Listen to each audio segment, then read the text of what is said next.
আমরা জাতিসংঘ ও আন্তর্জাতিক সম্প্রদায়ের প্রতি জোরালো দাবি জানাচ্ছি। এক, জায়নবাদী ইসরায়েলের গণহত্যার বিচার আন্তর্জাতিক আদালতে নিশ্চিত করতে হবে। দুই, যুদ্ধবিরতি নয়, গণহত্যা বন্ধ কার্যকর ও সম্মিলিত পদক্ষেপ গ্রহণ করতে হবে।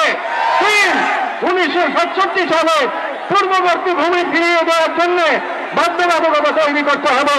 চার, পূর্ব জেরুজালেমকে ফিলিস্তিন রাষ্ট্রের রাজধানী হিসেবে আন্তর্জাতিকভাবে স্বীকৃতি দিতে হবে।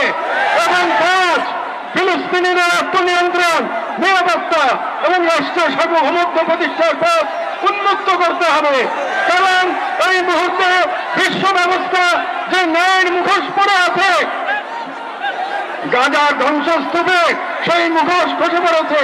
আমাদের দ্বিতীয় দাবিগুলো মুসলিম উম্মার নেতৃবৃন্দের প্রতি।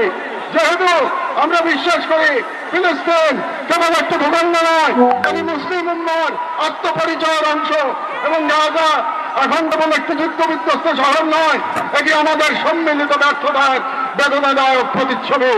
এবং উম্মার প্রতিটি সদস্য, প্রতিটি রাষ্ট্র এবং প্রতিটি নেতৃত্বের উপর অর্পিত সেই আমানত যে আল্লাহ প্রদত্ত ভ্রাতৃত্ব ও দায়িত্বের সূত্রে আবদ্ধ।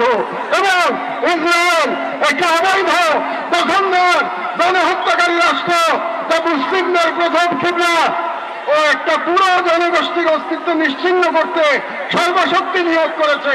এবং ভারতের হিন্দুত্ববাদ আজ এই অঞ্চলে জায়নবাদী প্রকল্পের প্রতিনিধিতে পরিণত হয়েছে।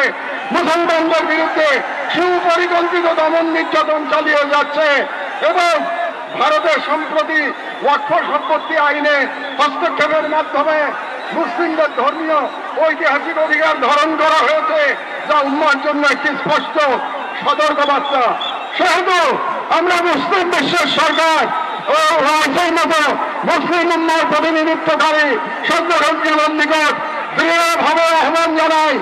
এক, ইসরায়েলের সাথে অর্থনৈতিক, সামরিক ও কূটনৈতিক সকল সম্পর্ক অবিলম্বে ছিন্ন করতে হবে।